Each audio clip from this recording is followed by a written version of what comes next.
सबसे पहले तो मैं मेरे और आपके लाडले गांव पाडले की इस धरती को माथे से लगा के आप सबको नमस्कार करता हूं, आपका अभिनंदन करता हूं। मेरे बुजुर्गों, साथियों, ये लड़ाई अब कांग्रेस या आम आदमी पार्टी और भारतीय जनता पार्टी के बीच में नहीं रही। एक दिन पंडित जी मुझसे चर्चा कर रहे थे, मैं उस दिन आपको याद हो जब एक दिन आप घर बैठे थे। ये लड़ाई मेरे मुताबिक अगली फसल और अगली नस्ल बचाने की लड़ाई बन गई है।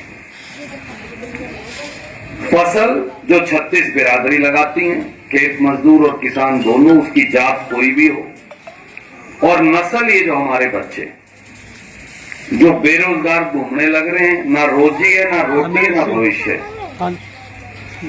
बढ़िया जी।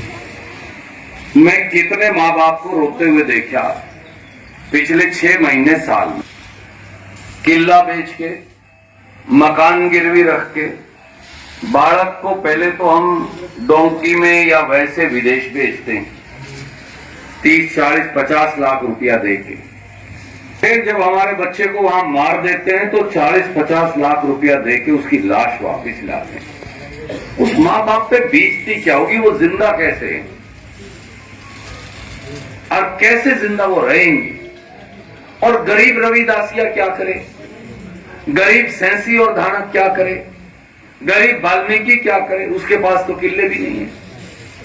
वो अपने बालक को कहां भेजे, उसके पास तो कोई संसाधन नहीं।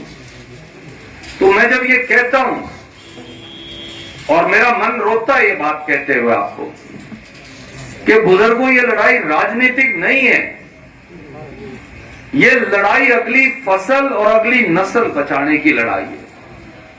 एक जमाने में जैसे कबाइलियों ने हिंदुस्तान पे हमला बोला था ना, ये बीजेपी वालों ने ऐसे ही हमारी रोजी रोटी पे, हमारी जमीन पे, हमारे गांव खेत खलियान पे, हमारे बच्चों के भविष्य पर हमला बोल रखे हैं। और इसको रणदीप नहीं बचा सकता अकेला, मैं तो अपना गात लड़ा सकता हूं, अपने खून का हर कतरा दे सकता हूं। हर आदमी को इकट्ठे होकर लड़ना पड़ेगा, तब जाके इन कबाइलियों से पीछा छूटेगा देश का, नहीं तो लूट लेंगे। मैं आपसे एक बात आज कहता हूं, पारिवारिक बात कहूंगा, आपके पास तकरीर पैसे भी नहीं करा करता, कभी आज तक करी हो तो बताओ, राजनीतिक तकरीर नहीं करता अपने गांव में। लाखों किसान, उसमें जाट भी था, राजपूत भी था, ब्राह्मण भी था, रोड भी था, और उसके अंदर रविदासिया भी था, वाल्मीकि भी था, बैकवर्ड भी था। लाखों किसान मजदूर दिल्ली के बॉर्डर पर इकट्ठे हुए, आप सब जानते हो। अपने गांव से तो कूड़ी पता के, क्या लंकेश बेटा आ जाओ, अपने गांव से तो कूड़ी पता के पैसे भी हमने इकट्ठे करके दिए, कई बार, शायद 2 या 3 बार गए, और सब गांवों ने दिए।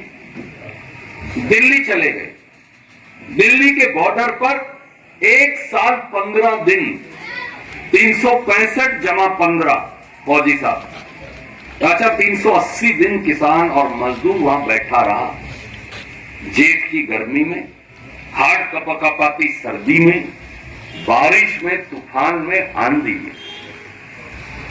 वो किसान और खेत मजदूर क्या कहने गया था अपने राजा को, हम दिल्ली पे कब्जा करने गए थे ना, आप लाल किले पे कब्जा करा थे ना, आप वहां किले मांगने गए थे ना, आप रुपये मांगने गए थे ना। केवल और केवल हरियाणा का, पंजाब का, राजस्थान का, उत्तर प्रदेश का दाम में रहने वाला आदमी पहली बार दिल्ली गया राजा से न्याय मांगने के लिए। राजा से न्याय नहीं मांगेंगे तो किससे मांगेंगे, जिसे पर्ची देके राजा बना रखे, उसी से मांगेंगे न्याय। तो वहां बैठे रहे दुष्यंत चौटाला ने, मनोहर लाल खट्टर ने, नरेंद्र मोदी ने, बीजेपी ने वहां दीवार चिनवा दी। जो अपने सिख भाई हैं, जैसे एक जमाने में उनके साहबजादे हमारे गुरु साहबों के जैसे चिनवा दिए थे, ऐसे दीवारें चिनवा दी हमारे रास्ते में, गड्ढे खुदवा दिए, पत्थर गिरवा दिए, इतने बड़े बड़े बादले लगा दिए, कोई गुजरे तो मर जाए। और वो बच्चे जो हमने पुलिस में भर्ती करवाए, वो बच्चे जो अपन फौज में भर्ती कराए, हमारे बेटा बेटी, हमारे बच्चे, उनकी संगीन और उनकी बंदूक हमारे छातियों की तरफ करवा दी। अब तो इनकी तरली सरकार भी गिर गई। आपने पढ़ लिया होगा अखबार में, टेलीविजन में, टेलीफोन पे बाढ़ दिखा देते हैं मेरी पीढ़ी वाले। इनके एमएलए भाग गए, हमने नहीं बजाए, इनके तो बात ये बजाए थे।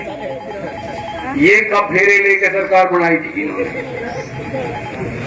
सब एक तो होता है छोरे का रिश्ता करो, पहले सगाई करो, लोगों को बुलाओ, गवांड को बुलाओ, गांव को बुलाओ, फिर घोड़ी चढ़ाओ, फिर उसको लेके जाओ, फिर ब्याह के लाओ, वो सैंक्शन होता है। फिर समाज कहता है भाई ये इनके पास तो थे ही नहीं, ये तो बजा ही नहीं थी सरकार इनकी।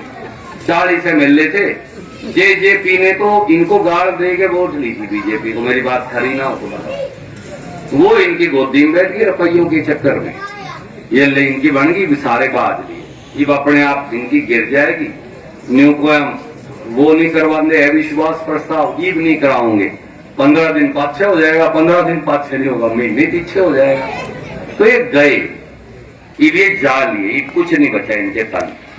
तो मेरी आपसे विनती है, ये 25 तारीख को जब आप एमपी वाली वोट गेड़ोगे ना, अगली 25 तक या और 15 दिन बाद तक दूसरी भी आ जाएगी। देश का राज और हिंदुस्तान के राज के साथ साथ हरियाणा का राज, दोनों आपकी ड्योढ़ी पर लेकर आएंगे और अपने इलाके को उसी तरह से तरक्की पसंद बनाएंगे। मेरी आपसे एक ही विनती है, एक एक वोट जो इंडिया गठबंधन है, अब की बार अपना उम्मीदवार नहीं लड़ रहे, आम आदमी पार्टी से सुशील गुप्ता जी लड़ रहे, इंडिया गठबंधन के उम्मीदवार को आप पर्ची देंगे और वो सारे फिर कांग्रेस पार्टी की उन्होंने पहले से कह रखा हमारे साथ लगेंगे।